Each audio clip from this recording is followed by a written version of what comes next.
ଶ୍ରୀମନ୍ଦିରର ପତିତ ପାବନ ବାନା କାହିଁକି ପବନର ବିପରୀତ ଦିଗରେ ଉଡ଼ିଥାଏ?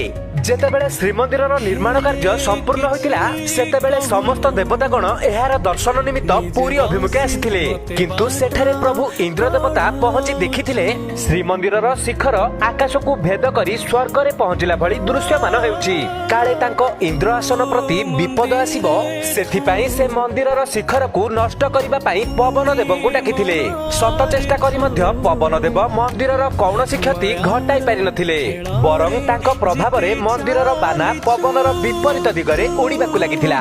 ଏସବୁ ଦେଖି ରାଗରେ ଇନ୍ଦ୍ରଦେବ ବଜ୍ରାଘାତ କରିବା ପାଇଁ ପ୍ରୟାସ କରିଥିଲେ, କିନ୍ତୁ ଠିକ୍ ସେହି ସମୟରେ ତାଙ୍କ ସମ୍ମୁଖରେ ସ୍ୱୟଂ ଜଗନ୍ନାଥ ଆସି ପ୍ରକଟ ହୋଇଥିଲେ ଆଉ ଇନ୍ଦ୍ରଦେବଙ୍କୁ କହିଥିଲେ ଶ୍ରୀମନ୍ଦିରରେ କେବଳ ତାଙ୍କରି ନିୟମ ହିଁ ଚାଲିଥାଏ। ପ୍ରଭୁ ଇନ୍ଦ୍ରଦେବ ତାଙ୍କ ଭୁଲ ବୁଝି ପାରିଥିଲେ। ସେବେଠାରୁ ଶ୍ରୀମନ୍ଦିରର ପତିତ ପାବନ ବାନା ପବନର ବିପରୀତ ଦିଗରେ ଉଡ଼ିଥାଏ।